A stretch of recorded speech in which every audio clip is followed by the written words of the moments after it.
I was there when the Golden Throne died. Not failed. Died.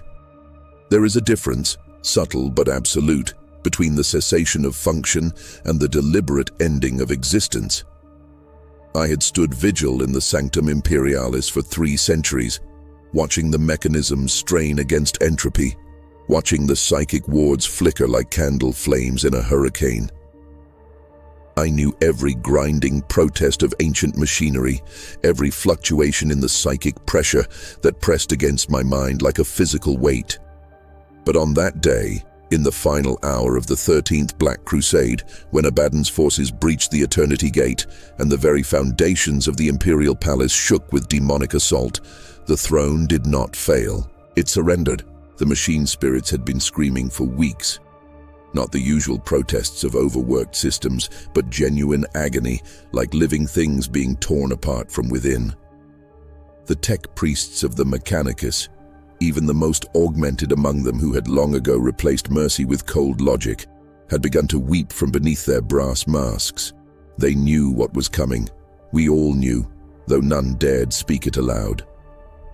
The Emperor's light, that radiant beacon in the warp that had guided humanity for 10,000 years, was not dimming. It was changing, transforming into something that made my engineered instincts scream warnings older than consciousness itself. I stood in my station, my guardian spear held in hands that had not trembled in 300 years of service, and watched the impossible unfold. The golden light that had suffused the throne chamber since before the Imperium's founding began to pulse.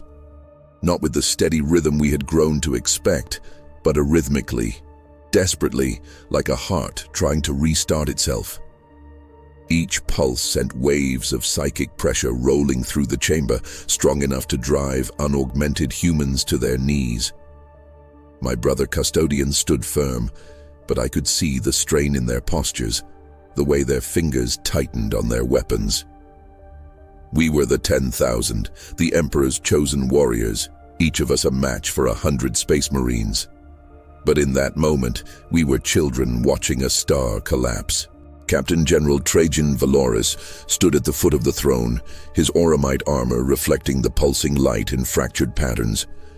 His voice, when he spoke through our shared Vox channel, was steady, but weighted with an understanding that chilled me more than any enemy I had ever faced. "He is waking," Valoris said simply. "After 10 millennia, he is finally waking."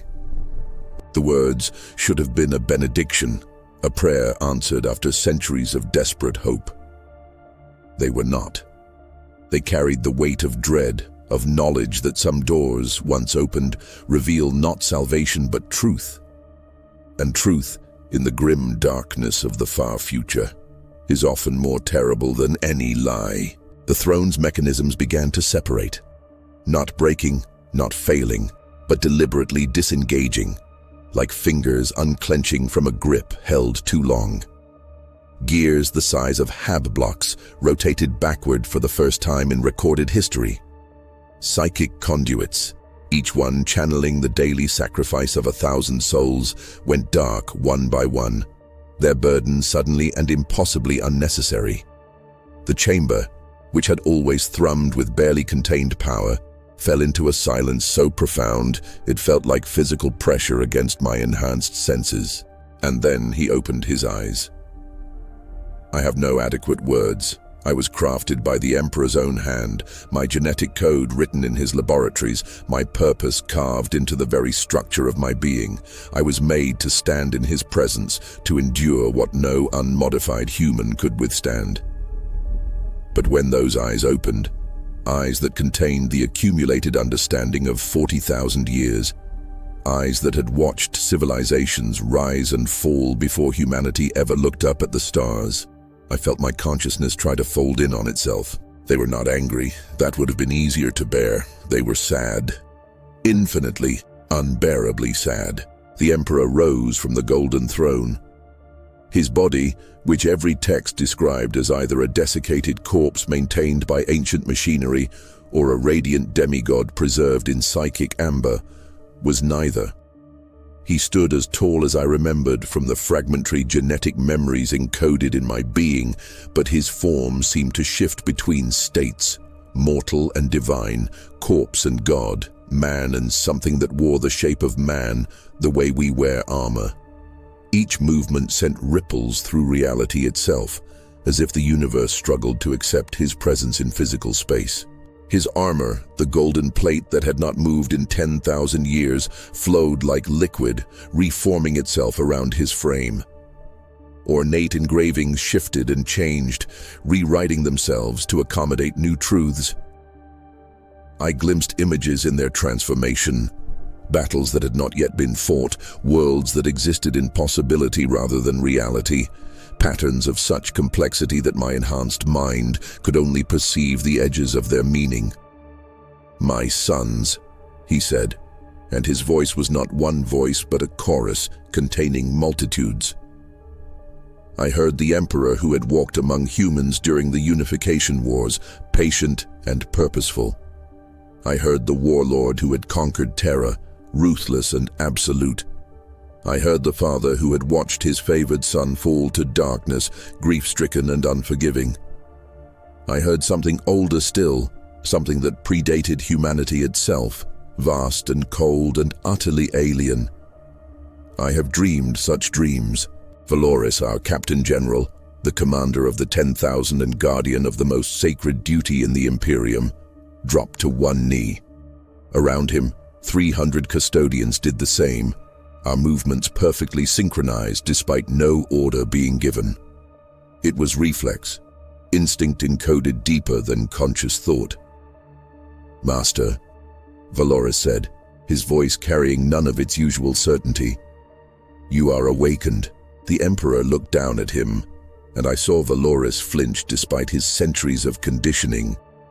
Those eyes, ancient and terrible and sad, studied the Captain General as one might study a particularly intricate piece of machinery, trying to understand its function and finding it both admirably crafted and fundamentally flawed. "No," the Emperor said, and the weight of that single word pressed down on us like a physical force. "Not awakened, never sleeping. I have been..." He paused, and in that pause, I felt the entirety of 10,000 years press against my consciousness, maintaining, holding, preventing. He turned, and his gaze swept across the Sanctum Imperialis. I followed that gaze and saw the chamber as he must see it, a grotesque monument to failure. The golden throne, that magnificent device that he had intended as a gateway to the webway, twisted into a life support system. The banks of machinery housing the Astronomicon, fed by the daily sacrifice of innocent souls. The layers of prayer parchments and purity seals, each one representing humanity's desperate attempt to sanctify what should never have been necessary. "What have they done?" he asked, and I realized he was not asking us. "What have they done to my dream?" From above, I heard the sounds of battle intensifying. Abaddon's forces had penetrated the inner palace, pushing through defenses that had stood for 10 millennia. Demons manifested in the sacred halls, corrupting stone blessed by the Emperor himself. Blood angels and imperial fists died by the hundreds, their gene seed lost as their bodies were torn apart by entities that should not exist. The psychic screaming of a million minds in terror washed over the palace like a tide. The Emperor raised one hand and reality paused. "I have fought on 100 worlds. I have stood against Chaos Lords and Eldar Farseers and Orc war bosses whose power would shatter armies. I thought I understood what true power looked like. I was wrong. The Emperor did not unleash psychic fury or call down divine wrath. He simply adjusted. The fundamental laws that governed the universe in the vicinity of the Imperial Palace shifted according to his will, rewritten as easily as a scribe might correct an error in a manuscript. The demons attacking the inner palace ceased to exist. Not banished, not destroyed. They had never been retroactively unmade across every layer of reality. The Chaos Marines and cultists found themselves fighting nothing, their weapons swinging through empty air, their blasphemous prayers falling on deaf metaphysical ears. I felt the psychic pressure that had been building for weeks suddenly release, like a dam breaking in reverse, the floodwaters flowing backward to their source. Through the palace's sensor networks, which my helm display interfaced with directly, I watched Abaddon the Despoiler stand on the walls of the inner sanctum, his ancient armor scarred by 10,000 years of warfare, and realized that he had lost. Not defeated. That would have been easier to bear. He had been rendered irrelevant. The Emperor had woken, and the fundamental equation of the game had changed. 10,000 years, the Emperor said, his voice soft now, contemplative. 10,000 years of stagnation, of dogma, of faith twisted into chains. He looked at us, at his custodians, and I saw recognition in his eyes, but no warmth. You have faithfully executed your duty. You have protected my body while I fought to hold the Astronomicon, to keep the demon tide from swallowing Terra itself. You have done exactly as commanded. There was no praise in those words, only acknowledgement, clinical and cold. And in doing so, he continued, you have helped build a prison, not for me, for humanity. Valoris rose slowly, his posture radiating confusion and hurt. Master, we have only ever sought to preserve your vision. The Imperium stands. The Imperium is a rotting monument to fear, the Emperor interrupted, his voice sharp enough to cut through ceramite. I built an Imperium of reason, of progress, of human potential unlimited by superstition. And you, all of you, have transformed it into the very thing I sought to destroy, a theocracy, a church militant that feeds on suffering and calls it holy. He gestured, and the chamber's walls became transparent, showing us the Imperium in all its terrible glory. We saw hive-world churches where billions prayed to the God Emperor while their children starved. We saw ecclesiarchs living in obscene luxury while preaching sacrifice. We saw the Inquisition burning innocents for the crime of questioning. We saw Space Marine chapters warring over interpretation of doctrine while Xenos threats tore through human worlds. We saw it all, the accumulated rot of 10 millennia, and it was devastating in its completeness. This, the Emperor said, his voice containing grief so vast it made my genetic programming scream in sympathetic agony, is not what I built. This is not what they died for. He meant the fallen, the 2 lost legions stricken from record, the loyal sons who had fought and died in the heresy. Sanguinius, golden and perfect, who had stood against Horus on the vengeful spirit and paid the ultimate price.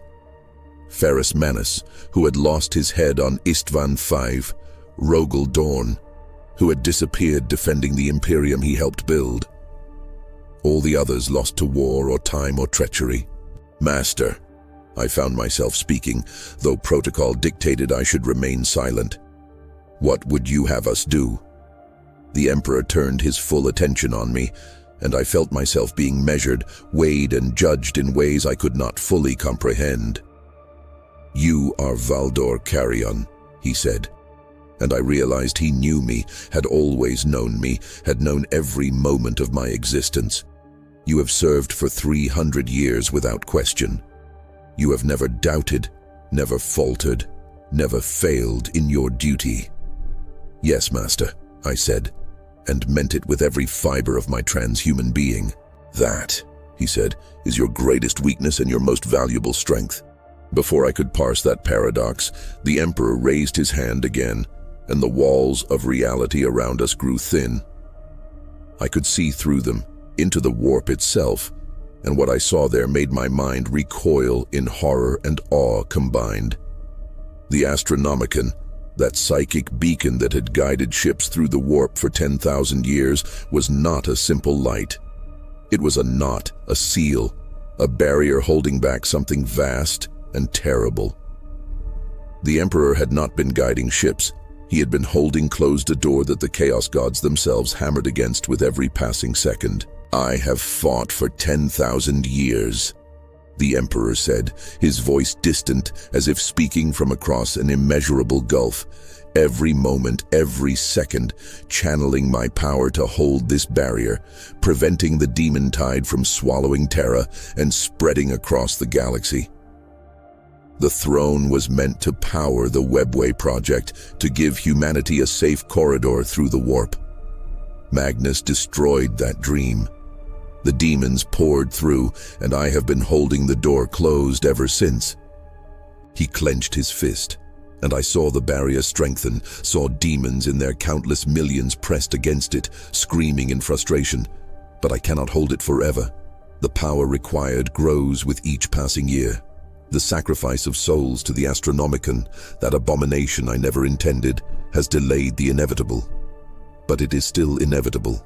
"Then what do we do?" Valoris asked, his voice stripped of all pretense, all protocol. In that moment, he was not the Captain General of the Adeptus Custodes.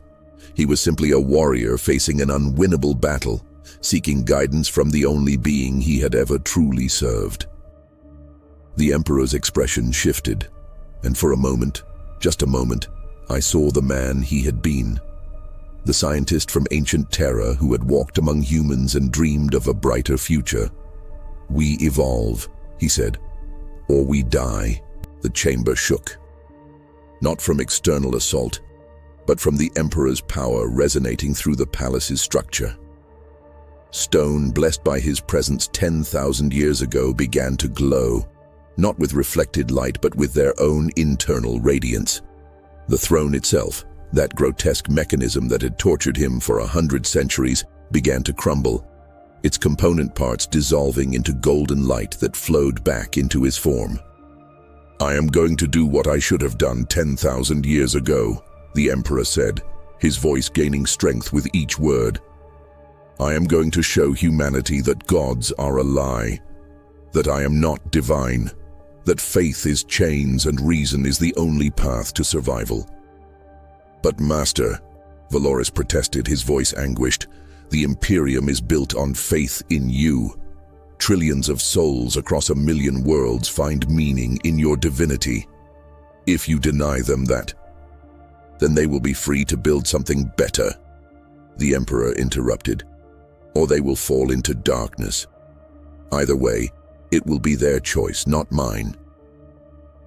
He began to walk toward the sanctum's entrance, each footstep sending tremors through the palace. We followed because we could do nothing else. 300 custodians, the greatest warriors in the Imperium, following our creator toward an uncertain future. Behind us, the golden throne collapsed entirely, its mechanisms dissolving into motes of light that drifted like ash in still air. We emerged into the Eternity Gate, where just minutes before, the fiercest battle in the palace's history had raged. Now, silence.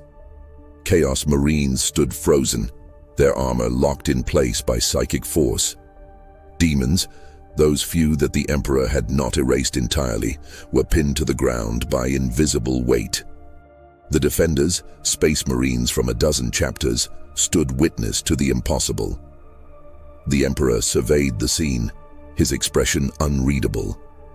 "Abaddon," he called, his voice carrying across the battlefield with perfect clarity. "Horus's son, come forth." The War Master of Chaos, the Despoiler, the bringer of the Black Crusades, emerged from the ranks of frozen warriors. Alone among all present, he could move freely. The Emperor had allowed it, I realized, had specifically exempted him from the psychic binding. I wondered if that was mercy or cruelty. Abaddon approached slowly, his talon of Horus, the lightning claw that had belonged to the arch-traitor himself, held at his side. His helm bore the marks of 10,000 years of warfare, and his armor wept the blood of the loyalists he had slain.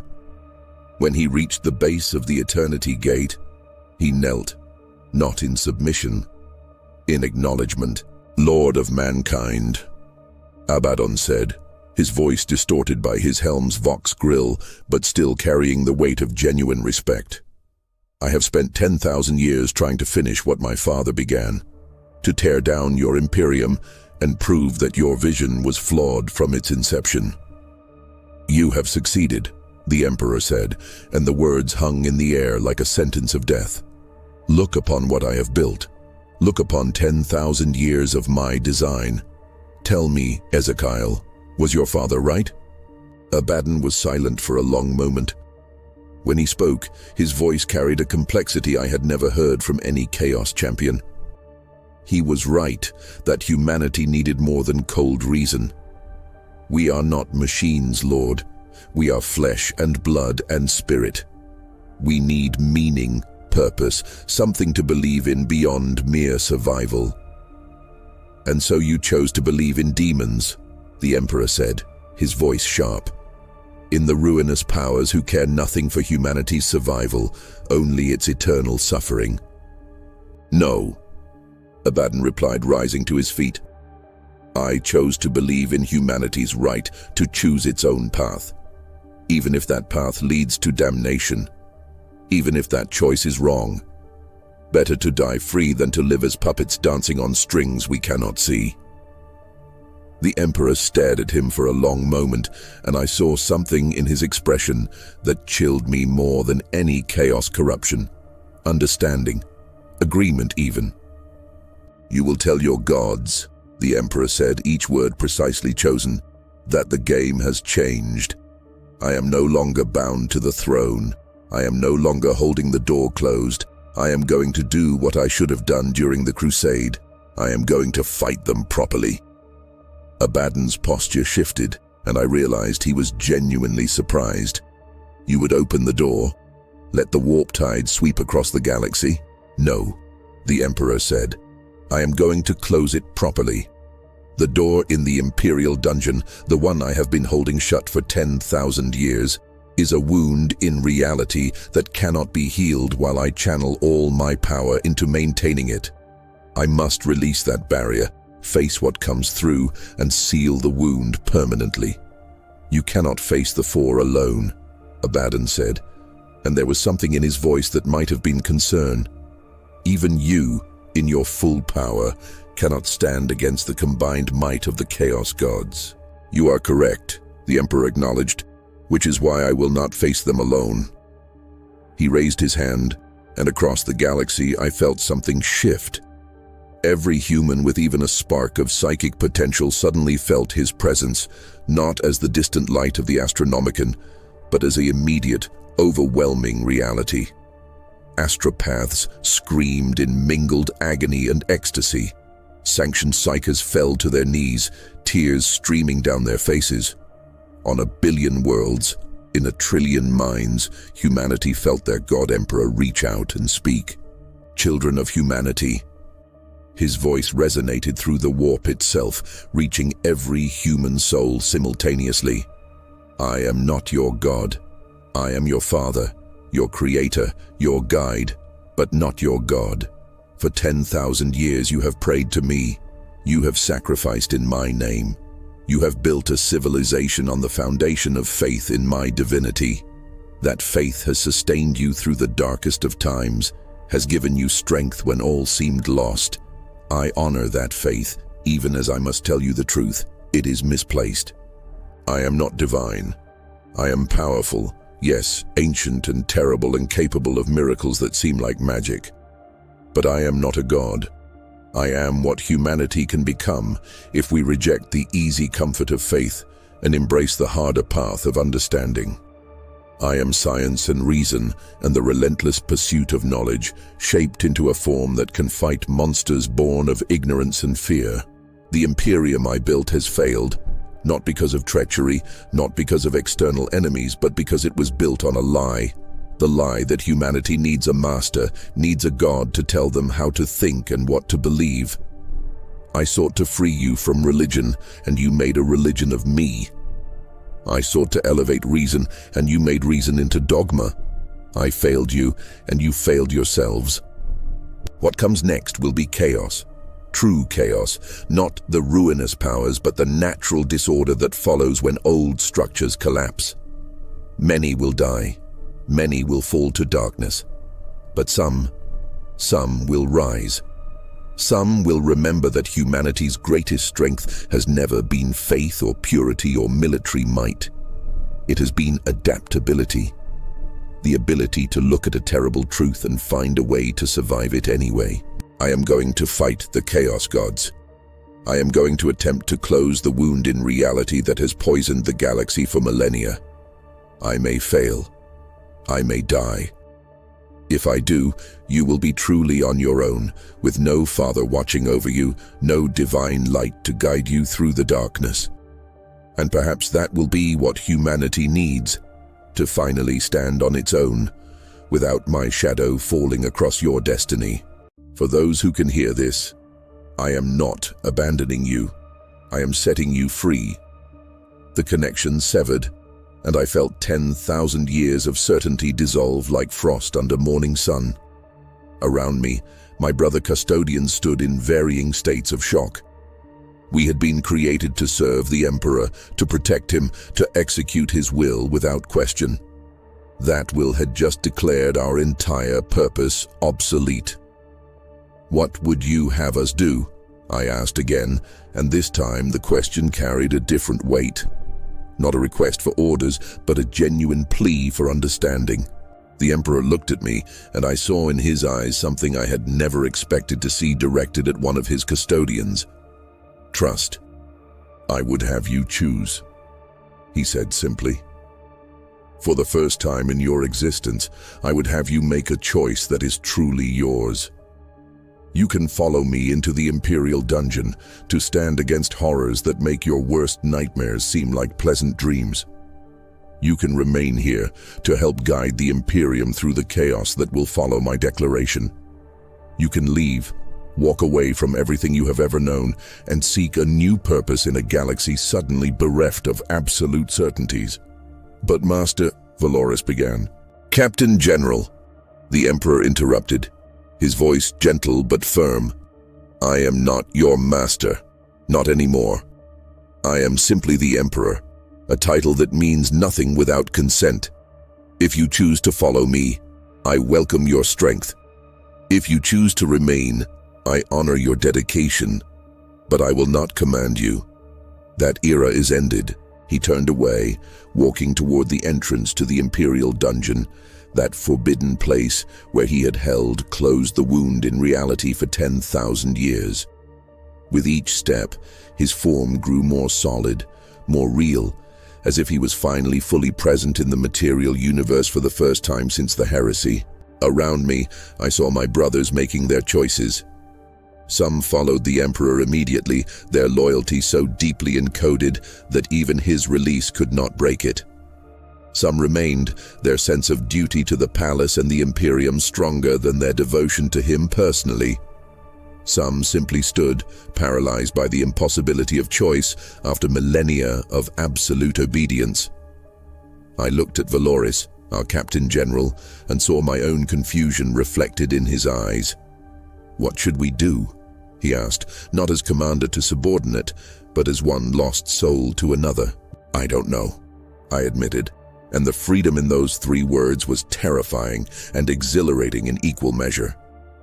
For the first time in 300 years, I truly don't know. Behind us, Abaddon rose to his feet, his frozen warriors beginning to stir as the Emperor's psychic binding released them. The War Master looked at the Emperor's retreating form, then at us, and I saw something in his posture that might have been respect. He means to do it, Abaddon said, speaking to us as if we were fellow warriors rather than eternal enemies. He means to go into the warp itself and face the four. That is not a battle anyone can win. Then why does he attempt it? Valoris asked. Abaddon's laugh was bitter and tired. Because he is the Emperor of mankind, and surrender has never been in his vocabulary, even when surrender would be wiser than defiance. He signaled to his warriors, and they began to withdraw, pulling back from the palace in orderly fashion. No pursuit was ordered. No shots were fired. Both sides watched each other, weapons ready but unused, as an informal truce settled over the battlefield. The war had not ended. It had simply become irrelevant compared to what was about to unfold. I made my choice. I followed the Emperor, not out of duty, though duty had guided me for 3 centuries. Not out of obedience, though obedience had been encoded into my very being. I followed because I wanted to see what came next. I wanted to witness the outcome of 10,000 years of history culminating in a single desperate gambit. I wanted to know if the being who had created me to be his perfect weapon believed that even perfection could make choices. The passage to the Imperial Dungeon was long and dark, lit only by the golden radiance that emanated from the Emperor himself. With each step downward, the psychic pressure increased exponentially. Reality grew thin here, worn to translucence by 10 millennia of constant assault from the other side. I could hear the demons, millions of them, screaming and clawing at the barrier the Emperor had maintained. The sound was not auditory but psychic, resonating directly in the soul, and it promised madness to any who listened too long. 200 of my brothers followed. The others had made different choices, and I did not judge them for it. The Emperor had released us from obedience. Judgment was now as outdated as our previous absolute certainty. We reached the door, and I saw it with my own eyes for the first time. It was not a physical structure, but a wound in existence itself, a tear in the fabric of reality through which the warp bled into the material universe in a constant, terrible flood. The Emperor's power, channeled through the Golden Throne for 10,000 years, had held it mostly closed, reducing the flood to a manageable seep. But I could see the strain. See how the barrier had worn thin, see how close we had come to absolute catastrophe. "This is what Magnus did," the Emperor said, his voice heavy with ancient grief. "My son, brilliant and foolish, trying to warn me of Horus's treachery. He tore through my defenses, broke the Webway project, and opened this wound. I have never been able to forgive him, even knowing he meant well. Good intentions pave the road to damnation as surely as malice does." He raised his hands, and the barrier began to dissolve. Not breaking, not failing, being deliberately removed. The psychic pressure that had been held back for 10 millennia suddenly rushed forward like a tidal wave of madness and fury. Demons poured through the opening, greater demons of all 4 chaos gods. Entities of such power that their mere presence in the material realm caused reality to buckle and scream. And the Emperor met them. I have no words for what I witnessed. The Emperor in full battle is not a warrior. He is a force of nature, a cosmic principle given will and purpose. Each gesture shattered demons by the hundreds, banishing them back to the warp with such force that they would take centuries to reform. His sword, materialized from pure psychic energy, cut through the fabric of the warp itself, severing connections that had existed since before humanity first looked up at the stars. But for every demon he destroyed, 10 more pressed forward. The chaos gods themselves were taking notice, turning their full attention to this single point in space and time. I felt their gaze like physical weight, 4 vast and terrible intelligences focusing on our reality with the intent to consume it utterly. Khorne's rage, endless and absolute. Tzeentch's schemes, infinite and paradoxical. Nurgle's decay, patient and inevitable. Slanesh's excess, beautiful and terrible. They reached into the material realm with something approaching their full power, no longer constrained by the barriers that usually kept the warp and reality separate. The Emperor met them alone, holding ground that by all rights should have been swept away in seconds, and he began to lose. Not immediately, not obviously.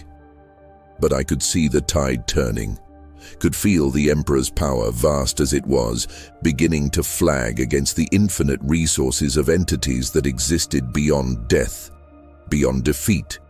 beyond any concept of limitation. He had been fighting for 10,000 years without rest, channeling his power constantly to hold the door closed.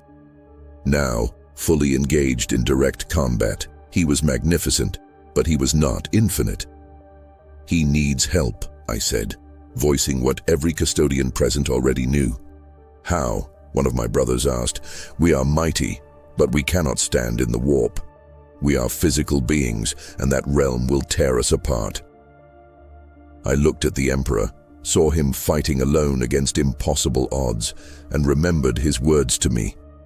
"That is your greatest weakness and your most valuable strength." My 300 years of absolute obedience, of never questioning, of perfect execution of duty. It had made me an ideal weapon, but a limited being. Now, freed from the requirement of obedience, I could choose to be more. "Then we make ourselves something that can stand in the warp," I said. "We choose to become something new." I stepped forward, toward the wound in reality, and felt my brothers follow. We were custodians, created to be the Emperor's companions and warriors, crafted with genetic artistry that made us greater than space marines, superior in every measurable way. But we had always been constrained by our physical forms, by the limitations of matter and energy. I reached the edge of the wound and looked into the warp itself.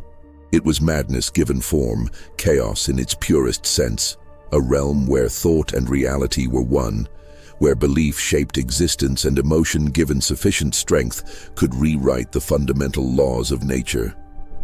It was everything the Emperor had sought to protect humanity from, everything he had fought against for 40,000 years. And I stepped through.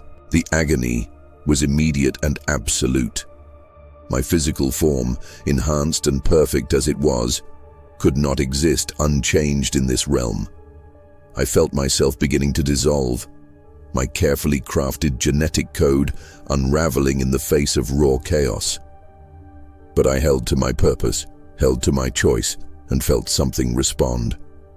The Emperor's light, which had seemed distant before, suddenly blazed within me, not as external force but as internal fire. I was not dissolving, I was transforming. My armor flowed like liquid, reshaping itself to accommodate a form that was becoming something between matter and energy, physical and psychic. My guardian spear became a blade of pure will, capable of cutting concepts as easily as flesh. I looked down at my hands and saw them shimmer, existing simultaneously as solid matter and as idea, thought made manifest. Around me, my brothers were undergoing similar transformations.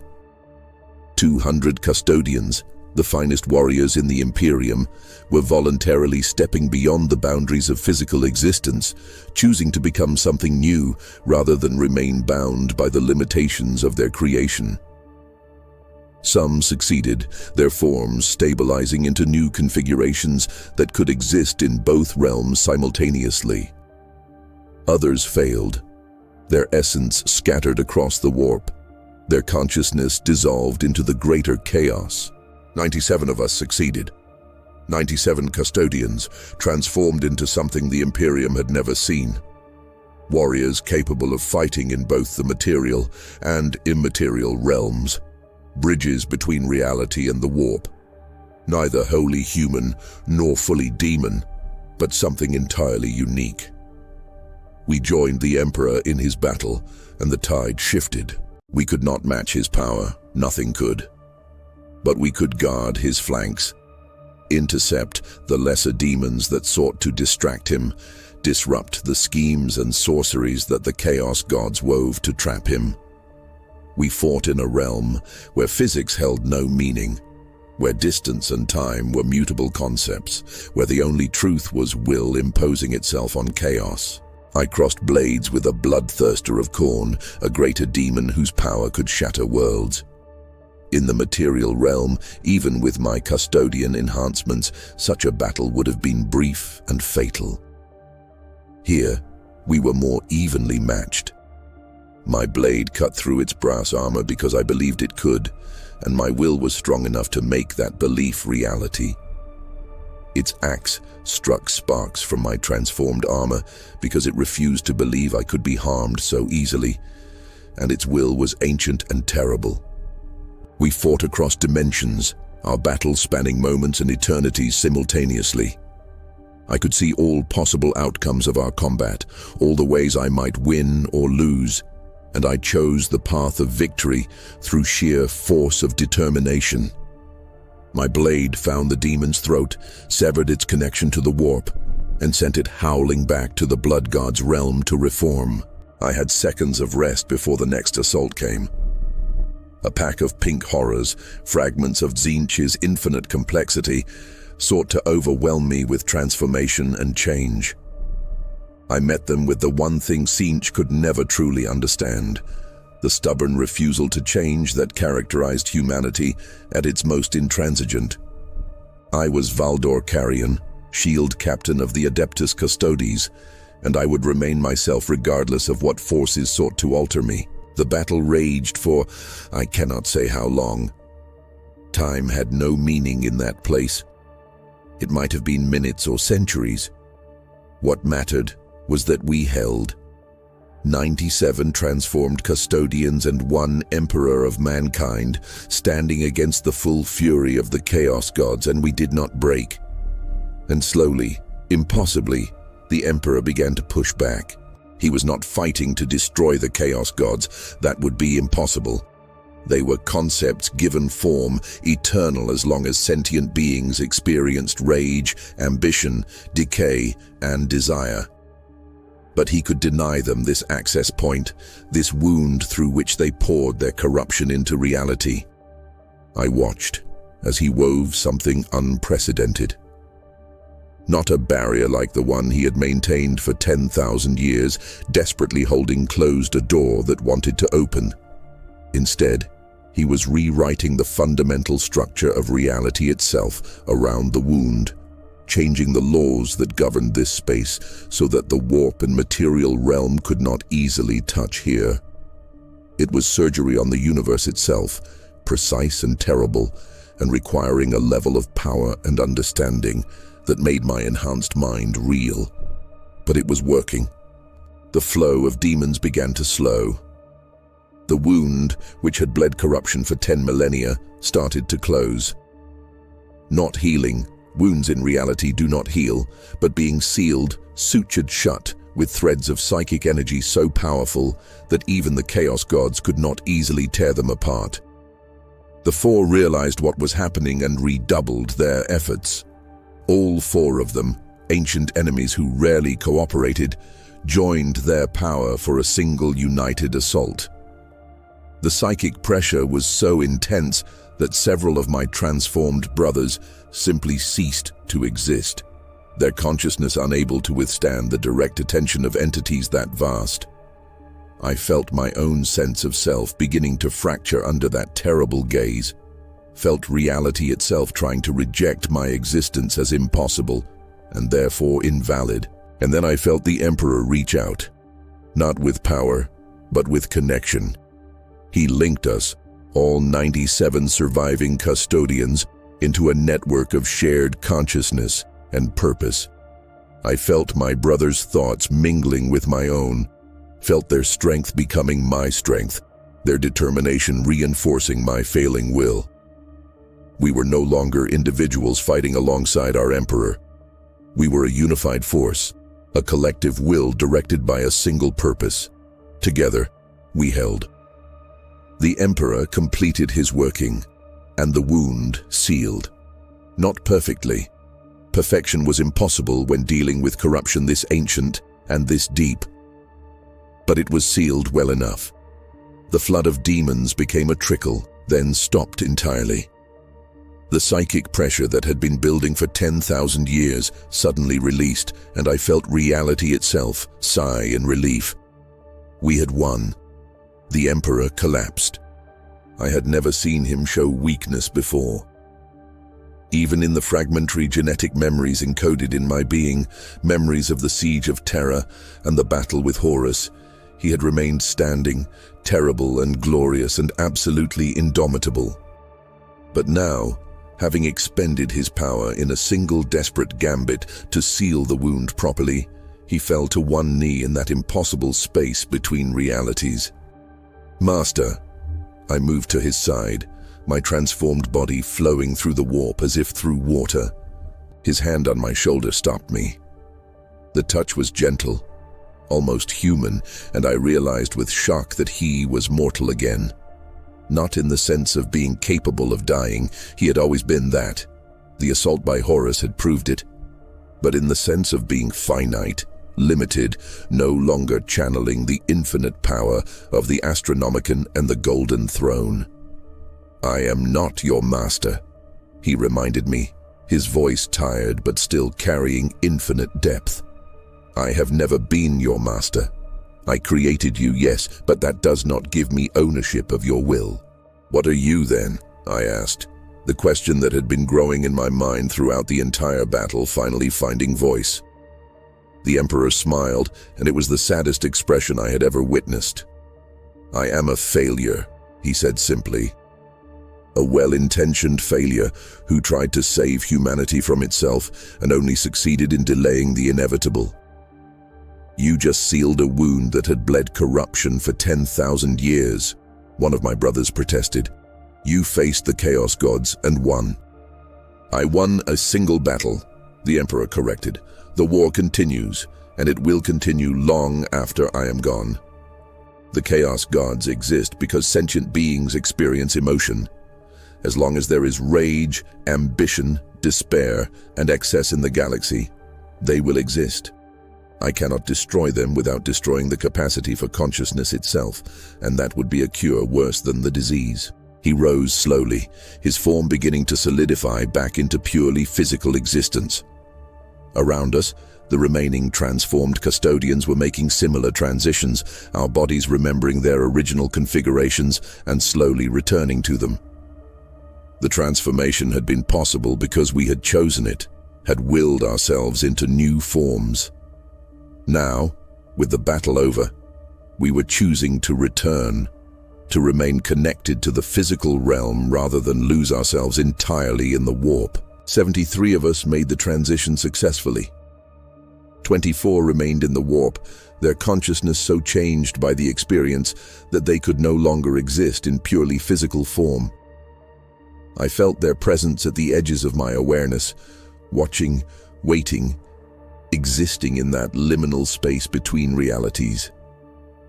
They had become something new, something unprecedented, human-born entities who existed in the warp without being bound to the Chaos Gods, immune to corruption because they had chosen their transformation rather than having it forced upon them. "They will guard this place," the Emperor said, his gaze on those transformed brothers who remained. "They will be the wardens of the seal, ensuring that what I have done today holds. It is a terrible duty, existing forever in that realm between realities, but they have chosen it." We returned to the material realm, emerging from the Imperial Dungeon into a palace that had changed in ways both subtle and profound. The psychic pressure that had always suffused the structure, that constant background radiation of the Emperor's power channeled through the throne, was gone. The palace felt empty, not abandoned, but simply normal, no longer the nexus of divine power that had sustained the Imperium for 10 millennia. Valoris was waiting for us.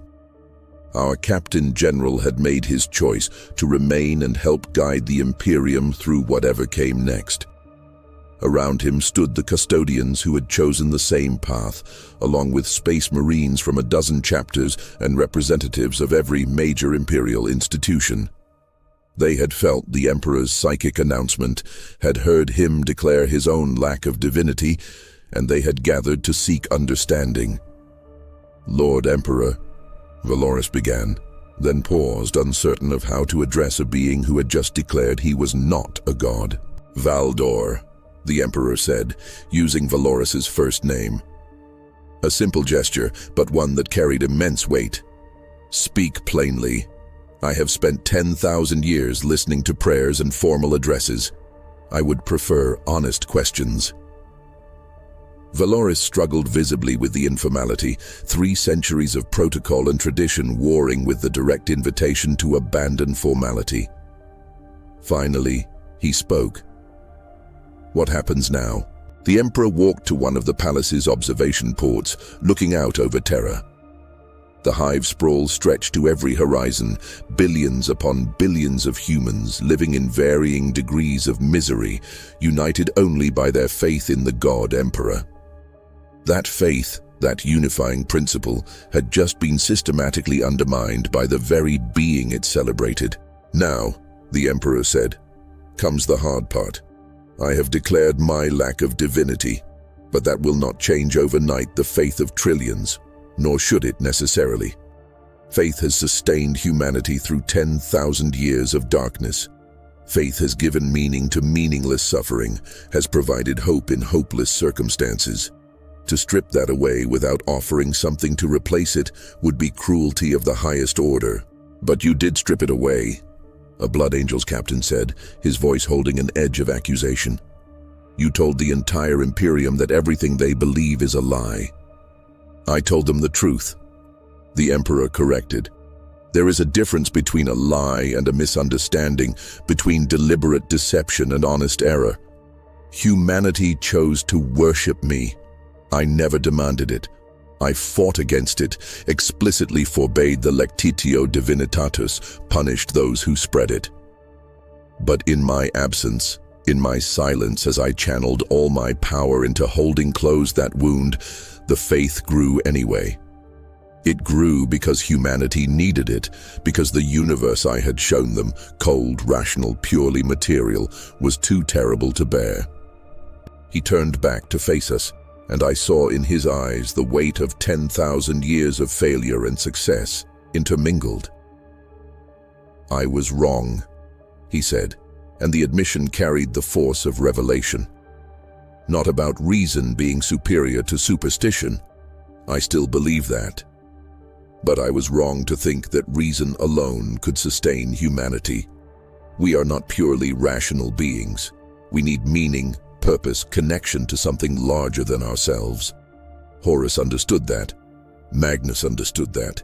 Even Lorgar, in his twisted way, understood that. I did not. So what do we do? I asked, still processing the idea that the Emperor, the being who had created me to be his perfect weapon, could admit to being wrong. We build something new, the Emperor said. Not the Imperium of reason I originally envisioned, because that dream died with Horus's betrayal. Not the Imperium of faith that has grown in the 10,000 years since, because that has become as corrupt and terrible as anything I sought to prevent. Something that incorporates both, reason tempered by meaning, faith guided by understanding. The High Lords will never accept this, one of the Custodians said. The ecclesiarchy will call you a heretic, a demon wearing the Emperor's face. Yes, the Emperor acknowledged. They will, and they will be within their rights to do so. I am asking them to abandon 10,000 years of tradition to question the very foundation of their society. Of course they will resist. Then there will be civil war, Valoris said, his voice heavy with the implications. The Imperium will tear itself apart. The Emperor nodded slowly. It is possible, perhaps even likely. The only question is whether that tearing apart leads to rebirth or to final death. He walked among us, his gaze touching each warrior present, and I felt the full weight of his attention.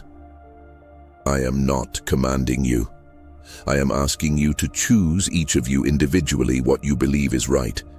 If you believe the Imperium should continue as it has, then work to preserve it. If you believe change is necessary, then work to guide that change constructively. If you believe the whole structure is rotten and needs to be torn down and rebuilt from nothing, then do that. But make it your choice, not mine. How can you ask us to choose when you created us to serve you? Valoris asked, the anguish in his voice evident despite his centuries of emotional conditioning. Because service without choice is slavery, The Emperor replied gently, "And I did not create you to be slaves. I created you to be warriors, yes, weapons even, but weapons wielded by whom? For what purpose? Those are questions only you can answer." He began to walk toward the palace's entrance, his steps slow but purposeful. "I am leaving Terra," he announced, and the words fell like hammer blows on anvil. "I have sealed the wound in the Imperial Dungeon, but there are other wounds across the galaxy. Other places where reality bleeds into the warp, where chaos leaks through into the material realm. I am going to seal them one by one, and in doing so, I will see what my Imperium has become with my own eyes, rather than through the filtered reports that have reached me here." "You would abandon Terra?" an Imperial fist asked, his voice carrying the shock we all felt. "The throne world needs you now more than ever." "Terra needs to learn to stand without me," the Emperor said, "as does the rest of the Imperium. I have been a crutch for 10,000 years, a convenient excuse for not making hard choices. The Emperor provides.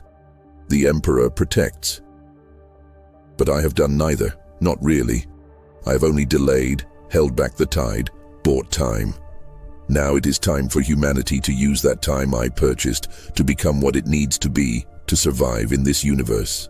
He paused at the threshold, looking back at us. "I am not a god. I am not even a particularly good father, as my sons proved. But I am still what I have always been. A scientist, a soldier, and a deeply flawed being trying to ensure humanity's survival in a universe that wants us extinct. The methods I have used have failed. Perhaps different methods, guided by those who see the Imperium's failures more clearly than I do, will succeed where I failed." And with that, he left. The Emperor of Mankind, Master of Terra, Lord of the Imperium, walked out of the Imperial Palace without ceremony or escort, disappearing into the throng of humanity that filled Terra's streets. I saw him go, saw his golden form vanish into the crowds, and felt a strange mixture of liberation and loss. "What do we do now?" one of my brothers asked, the question that was in all our minds. I looked at Valoris, saw my own uncertainty reflected in his eyes, and realized that this was the burden the Emperor had left us, the necessity of choice, the weight of freedom. "We decide," I said simply. "For the first time in our existence, we actually decide." That was 3 years ago, as time is measured in the Imperium. 3 years since the Emperor woke, sealed the wound in the dungeon, and walked away from his throne. The consequences have been complex. The ecclesiarchy, as predicted, denounced him as a demon, declared the true emperor still seated on the golden throne, and the walking figure an impostor. Half the Adeptus Ministorum followed this decree, reinforcing their faith in the God Emperor and refusing to accept his message of mortality. The other half fractured into 1,000 different interpretations, some accepting his words literally, abandoning worship in favor of reverence for a great man, others treating his declaration as a divine test of faith. Still others claiming it was metaphor, that he remained divine but chose to deny it for reasons only the faithful could understand. The Space Marines have split along chapter lines. Some, like the Imperial Fists and the Blood Angels, have remained steadfastly loyal to the Emperor, regardless of his claim to mortality, arguing that his nature matters less than his purpose. Others, like the Black Templars, have refused to accept his declaration entirely, maintaining their crusading faith unchanged. A few chapters, notably some successors of the Ultramarines and Dark Angels, have attempted to follow his example, becoming more secular in their approach while maintaining their warrior culture. The Mechanicus has had the most interesting response.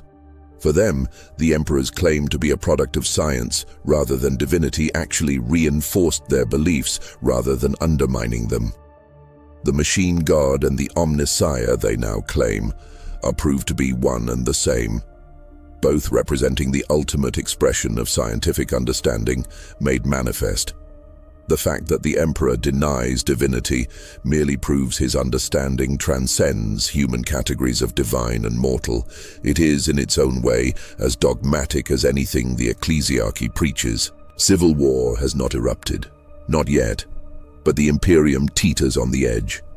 Systems that once cooperated now view each other with suspicion, each questioning the other's interpretation of faith, each uncertain whether their neighbors are heretics or the true believers. The administratum struggles to maintain cohesion, but the bureaucratic inertia that once seemed like a weakness has become a strength. The vast machinery of imperial government continues to function simply because no one can agree on how to change it. And the Emperor? He travels the galaxy alone, appearing on worlds where the warp bleeds through, sealing wounds, fighting demons, and speaking with those who seek him out. I have followed his path through the reports that reach Terra, tracking him by the trail of sealed chaos rifts and transformed societies he leaves in his wake. He makes no grand pronouncements, claims no authority, but his mere presence changes things. Some worlds fall into even deeper fanaticism upon his departure. Others abandon faith entirely, embrace pure rationalism, and often fall quickly to chaos as a result.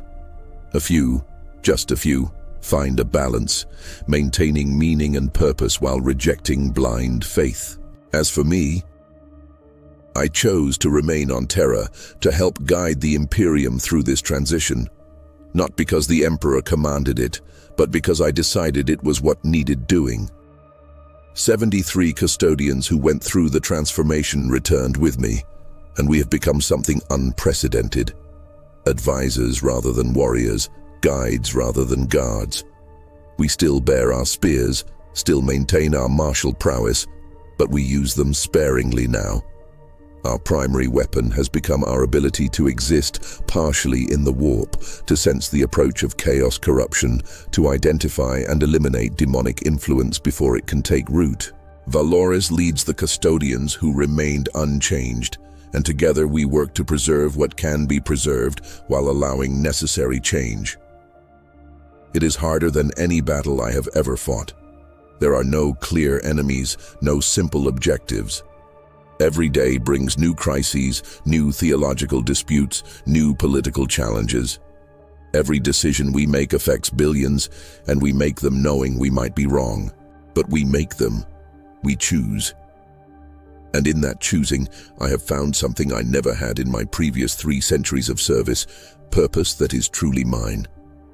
I am no longer merely a weapon wielded by another. I am Valdor Kharion, Shield-Captain of the Adeptus Custodes, warrior, advisor, and willing participant in the uncertain future of humanity. Sometimes, in the deep hours of Terra's night, I stand on the palace walls and look out over the hive sprawl. I think about the Emperor's words, about faith and reason, about the necessity of choice.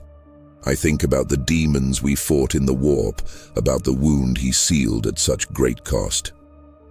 I think about the 97 custodians who transformed themselves to fight in that realm, and the 24 who remain there still, eternal guardians of a seal that must never break.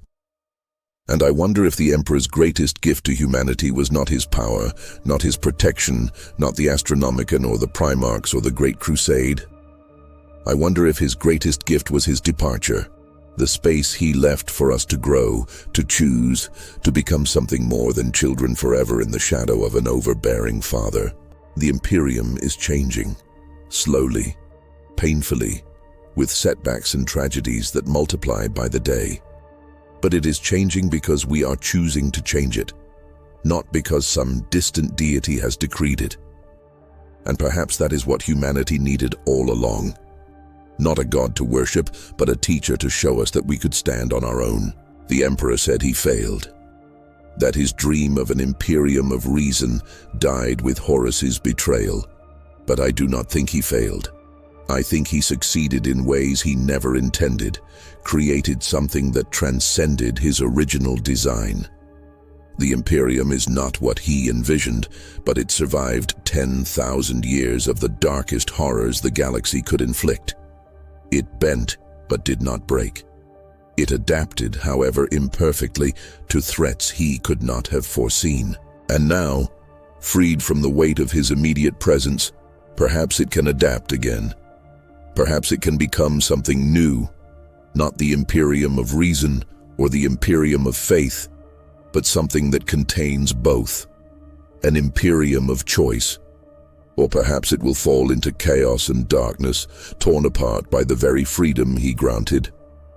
Perhaps his departure will mark the beginning of humanity's final extinction. Perhaps the Chaos Gods will sweep across the galaxy unopposed, drowning all of reality in madness and corruption. I do not know. No one knows. That is the terrifying and exhilarating truth. The future is genuinely uncertain now, genuinely open to possibility. For 10,000 years, the Imperium ground forward on the rails of tradition and faith, its path predetermined by ancient decree. Now those rails are broken, and we must find our own way. Some nights that uncertainty terrifies me. I was created to be certain, to execute orders without doubt, to know my purpose absolutely. The freedom to choose is a burden I was never designed to carry. But other nights, I stand on these walls and look at the stars, and I feel something I never felt in 3 centuries of absolute obedience. Hope. Not the desperate, praying for salvation hope of the faithful, but the quiet, determined hope of someone who knows they have the power to shape their own destiny, however slightly. The hope of someone who has chosen their path and will walk it to whatever end awaits. The Emperor woke. The galaxy changed. And I, Valdor Kharion, transformed by choice and trial, stand witness to what comes next. In the grim darkness of the far future, there is only war. That has not changed and likely never will. But perhaps, just perhaps, there can also be choice. And where there is choice, there is the possibility, however small, however unlikely, of something better. That possibility is worth fighting for, not because the Emperor commands it, but because I have chosen it. And in the end, that choice may be the only divine thing about us after all.